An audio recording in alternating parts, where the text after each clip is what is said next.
Pennsylvania's state system of higher education. 14 universities, infinite opportunities. This week, we'll learn about alumni of the universities in the state system and how they've turned their educational opportunities into successful careers. First, we'll hear from State System Alumni Pennsylvania State Representative Mike Hanna and Senator Rich Alloway. Hello, I'm Frank Brogan, Chancellor of Pennsylvania's State System of Higher Education. This is our opportunity to talk to the people of the Commonwealth of Pennsylvania about your publicly subsidized state universities. 14 universities scattered about the Commonwealth to over 100,000 students who call it home each and every year. And with the education they take away, not only contribute to their individual lives, but therefore the quality of life that we all enjoy in the Commonwealth. We're very fortunate today. We're going to cut in just a moment to the State Capitol building, and we're going to have the chance to talk to two very important members of the General Assembly, not only because of their own individual public service, but important to us in particular because they serve as two members of the 20-member Board of Governors that oversee the publicly funded 14 state universities in our Commonwealth. And by virtue of that fact, 2 Republicans, 2 Democrats, 2 members of the House, 2 members of the Senate make up that part of the 20-member assembly we know as the Board of Governors. Those 2 members are Representative Mike Hanna, Bachelor of Arts degree from Lock Haven University, one of our 14 institutions, and one of the other reasons he is going to be an important part of this conversation today. And after Lock Haven, he went on to earn his Juris Doctorate from the University of Pittsburgh in 1980. He served the people of the 76th Legislative District, which consists of Clinton County and parts of Center County, since 1991. Representative Hanna has practiced law for 10 years before being elected to representative in the 76th Legislative District, and he is, as I mentioned, a member of the Board of Governors and a fully engaged and important partner in what we do in our state university system. So let's first hear from Representative Mike Hanna, who will be followed by Senator Rich Alloway. And let me tell you a little bit about Senator Alloway.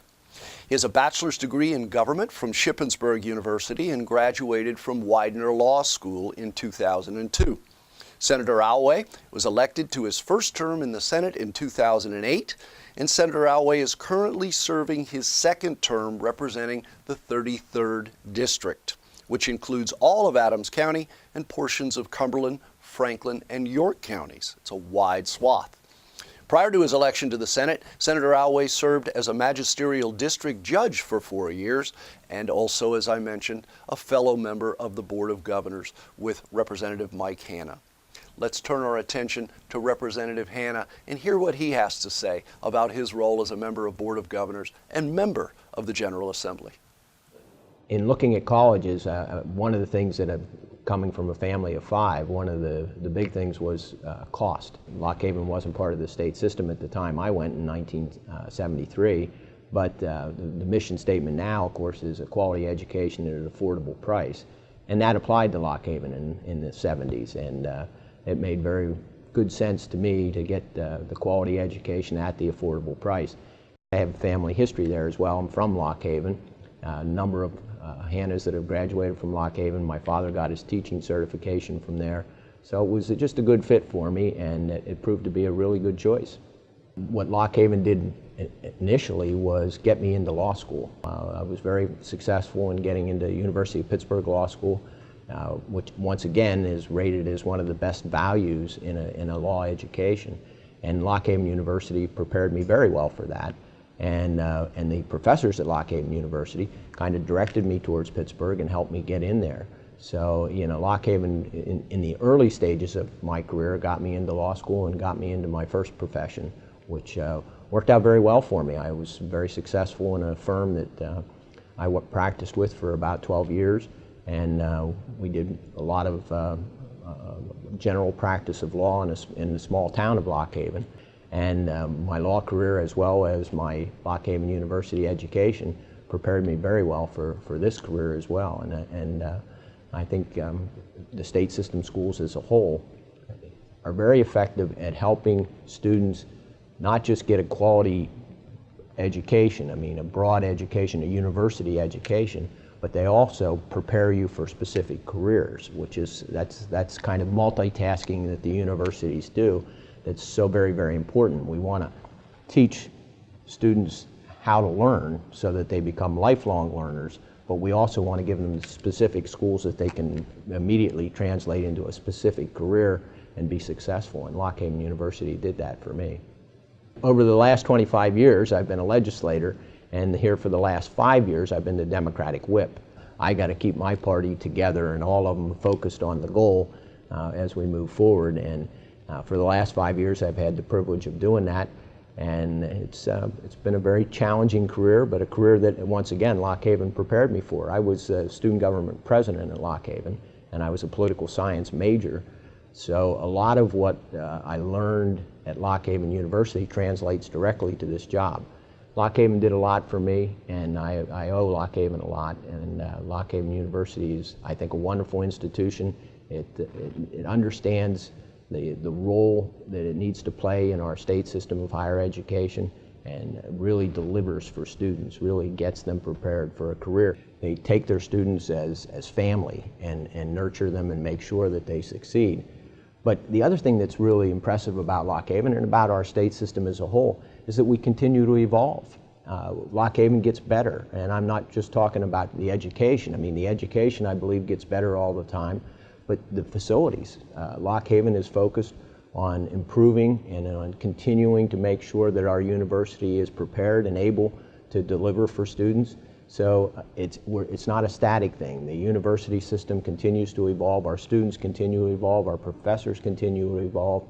So I'm really proud of that the system, the state system, and Lock Haven University in particular, are all part of a growing education that is very effective for our students. Again, I go back to where we started, the mission statement of the state system, you know, quality education at an affordable price.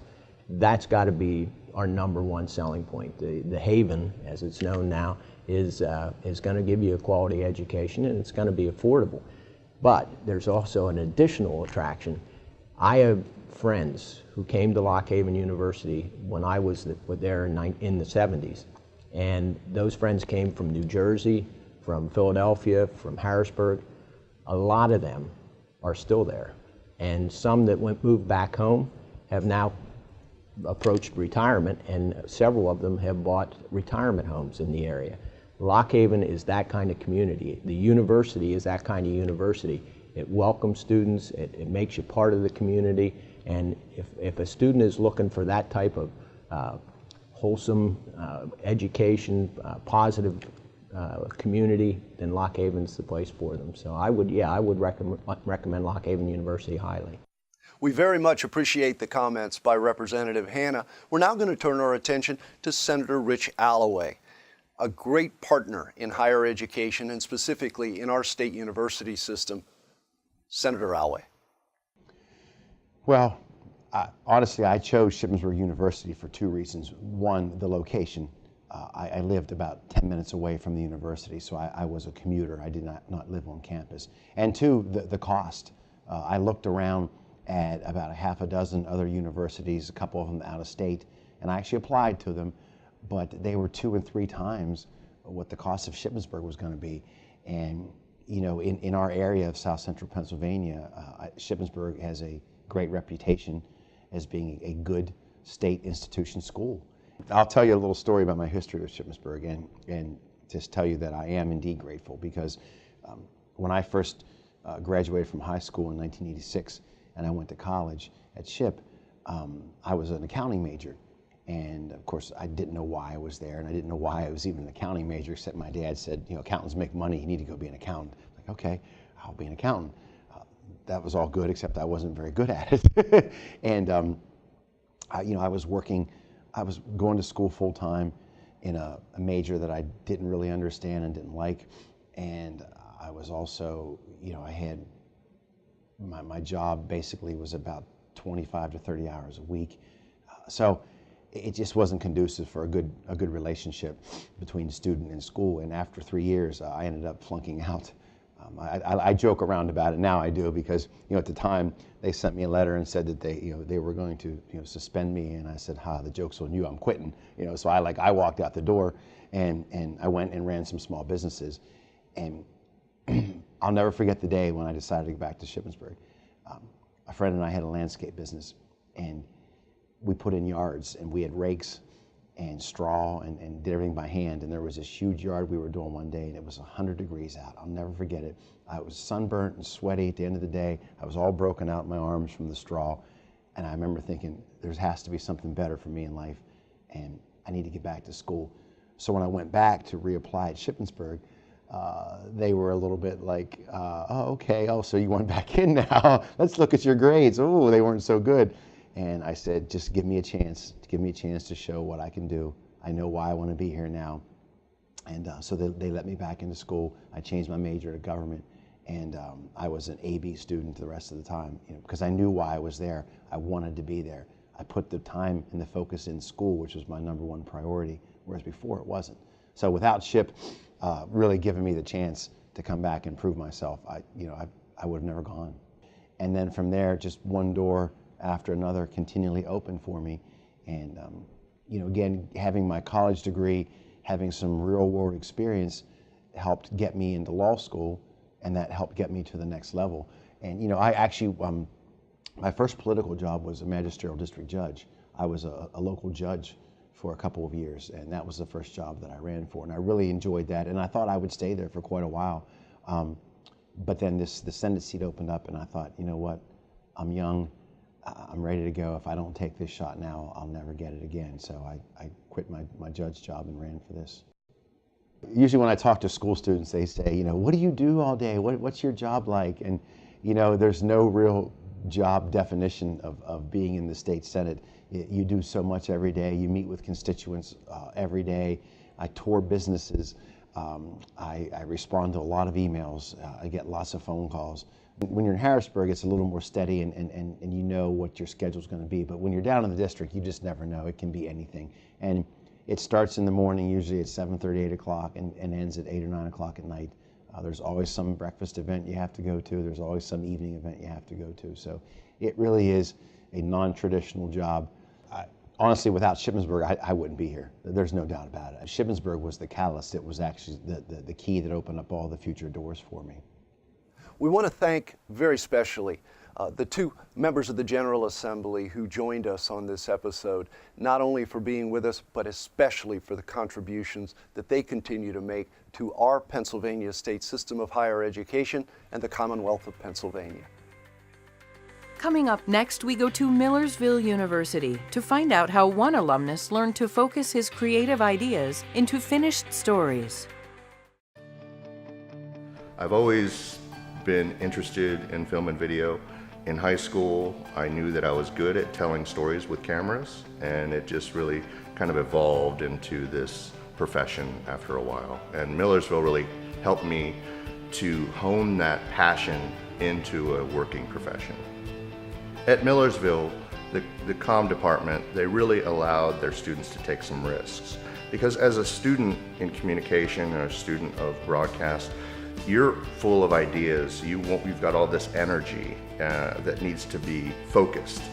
And one professor in particular, Dr. Bill Dorman, was a big influence to me. He would tell us that, look, you've got all of these ideas, and if you're serious about doing production and making these ideas a reality, you need to just go out and do it. You need to go find a story, make it happen, make it real, and fail. It's okay to fail, because this is the environment to fail. Because out there, if you screw up, and you will screw up, you'll get fired. So here, you screw up, you learn. And that was a big safety net for me. Education is a two-way street, and Millersville is a perfect environment for students to grow intellectually. You get out of Millersville what you put into your education, and I really feel that, especially with the communication department, that if you have the right people guiding you, that you'll succeed in life. You know, sometimes the technology gets in the way of the message. Brad understood that storytelling was about using whatever was available to you. And I saw him do some really fun projects in classes more than 20 years ago, when we didn't have all of this digital editing, when we didn't have near the capabilities that we have now. But it didn't stop the story. And he understands storytelling. He knows that that's what makes this work. And he's clearly successful at it based on all the different stories he's been telling. Aurora Films currently has 2 facilities in Lancaster. Our downtown facility is dedicated to post-production and pre-production. The pre-production side is where we meet with clients, get an idea exchange, come up with creative, and go to town with it. The post end is where we finish the projects. We have 3 edit suites right now that are full-time, with the idea that we can expand up to 6 as projects dictate. When we do production, we're out on location anywhere in the country, and sometimes globally. But we also just recently built a soundstage in Leola, where we can bring clients in a soundproof environment. We have a partner with a company called Shadowlight Group. They come in, they build the sets for us, and we are good to go with whatever we need to do.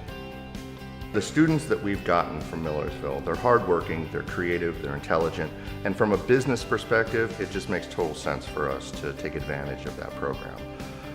For me personally, I don't think it's ever been because I do have a fondness for Millersville that I've had these students come in. I think I just really feel lucky that I get the ability to work with such creative people. I think it's kind of interesting that there are so many Millersville graduates that work here, because none of us went to Millersville at the same time. I think that there's definitely a Millersville bond between all of us. We all have a very shared experience. We know the same professors. We're very close with all those professors. Most of our interns are from Millersville. So there's definitely some pride in that we all went to the same school and we all know the same information and we all know that we're confident in what we can do.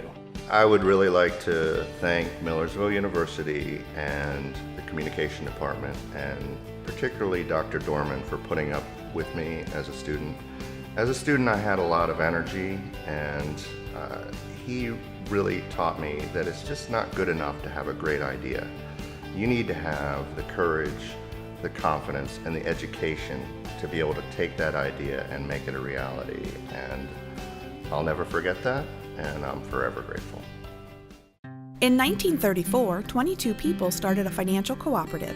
PSECU was born out of necessity, out of a need to provide service to people who needed it most. Since 2000, we've been forging strong relationships with educational partners across Pennsylvania, making strategic investments that benefit all members, including students, faculty, and staff, and alumni at over 20 university and college locations across Pennsylvania. Learn more about what we offer students at psecu.com/students. Welcome back to Infinite Opportunities. Next, we go to East Stroudsburg University to see how 2 alumni joined together to start a business with a new twist on an old distribution method. East Stroudsburg has been instrumental in really everything that's happened since I left East Stroudsburg. To surround myself with great people really made me want to be a better person. And that was all a result from being in East Stroudsburg. Probably wouldn't have done this business if it wasn't for Len, and I met Len at East Stroudsburg. He makes me a better person every day. We always remain friends. We started becoming friends in 1991. He came to school. I graduated in 94. I believe he graduated in 95. We had the same social group. All our friends from East Stroudsburg lived in the Bucks County, Philadelphia area. So on weekends, we would all get together. And throughout that process of just on weekends and hanging out and talking, that's when the process of talking about let's go in our own business really happened. Philly Pretzel Factory started in May of 1998. And the original idea started back in East Stroudsburg University at our fraternity house, Phi Sigma Kappa. And he used to sell them on the corner. My next door neighbor owned a pretzel bakery. And when I was 11 years old, I was in the backyard kicking a soccer ball around, and he had gotten stuck with 1,000 pretzels that day. Asked me what I was doing that day. I sold pretzels that day, did $200 in sales. I got 100, he got 100. And it slowly developed into an idea, over years. We took a shot, and it's been a good run so far. Our first day we opened up, there was a line out the door. People were walking by and they were really just shocked at the value that we were giving and the fresh product. We basically have a slogan saying hot out of the oven. That's our slogan for Philly Pretzel Factory. And they were getting them hot out of the oven. One is because we couldn't keep up. So they were getting them fresh. So they were just amazed with the price point and that it was fresh, and it was just Dan and I. So they saw two young guys, we were in our early 20s, right out of college, out of Stroudsburg, and they saw that we were just really hustling, and they saw that we couldn't keep up. So it was a good opportunity to show the hard work, the good product, and the price point. That's what really just propelled us to a different level. Yeah, if I'd give advice to people going to East Stroudsburg University in the business department and what they should maybe do while they're at school is a couple things. I would really look at school as what it is. Sometimes I think we go through college and we just are going through the motions of going through college. It's really preparing us for your future endeavors. Sometimes, you know, the easier class maybe here or there isn't, you gotta really think what you want out of life and pick the classes. Obviously it's business, but try to pick the classes that are gonna benefit you for the long run. My advice to all students and all grads in today would be get outside your comfort zone. If you're scared to make a mistake, that's pretty much going to be your biggest failure in life. Understand, you got to make the mistakes to learn. You learn more from mistakes than anything in life. And don't be afraid to fail, because that's the people that fail, and they keep getting up and trying. They're the successful ones. The ones that fail once and they give up, you know, they're going to struggle in the business world. The days of East Stroudsburg are still my fondest days. They really do. It gives me goosebumps to even talk about the school because it's such an exciting point in my life. Closest friends still to this day are all from East Stroudsburg, so it really made me who I am today. So I'm very thankful for it. We don't just spark minds. We set them on fire.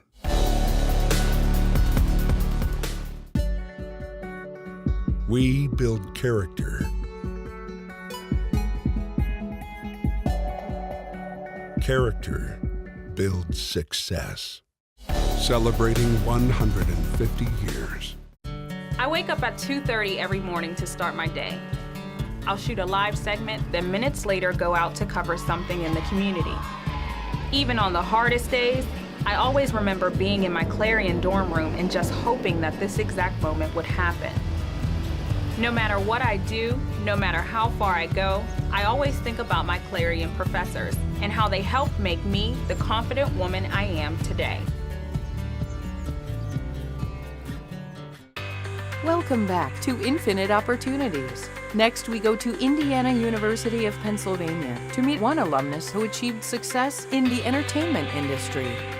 When I was freshman at IUP, I think I got kicked off the air multiple times on our local WIUP TV station.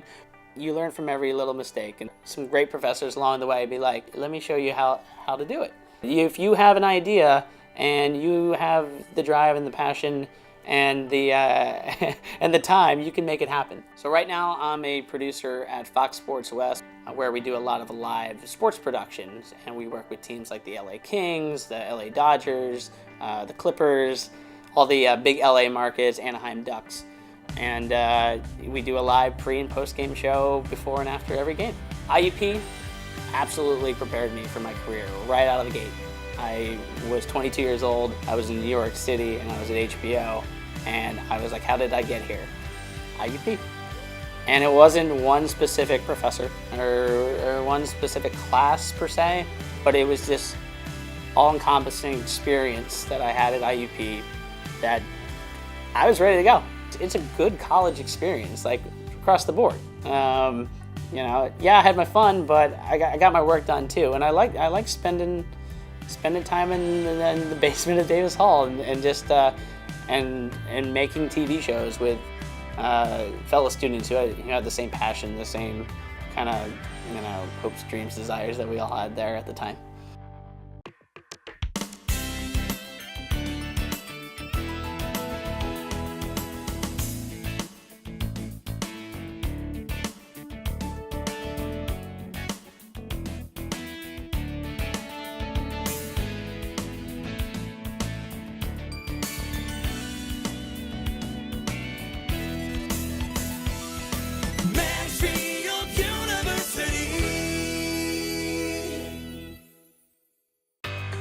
Welcome back to Infinite Opportunities. Next, we go to California University of Pennsylvania to discover what opportunities are provided for people to build on their existing successes.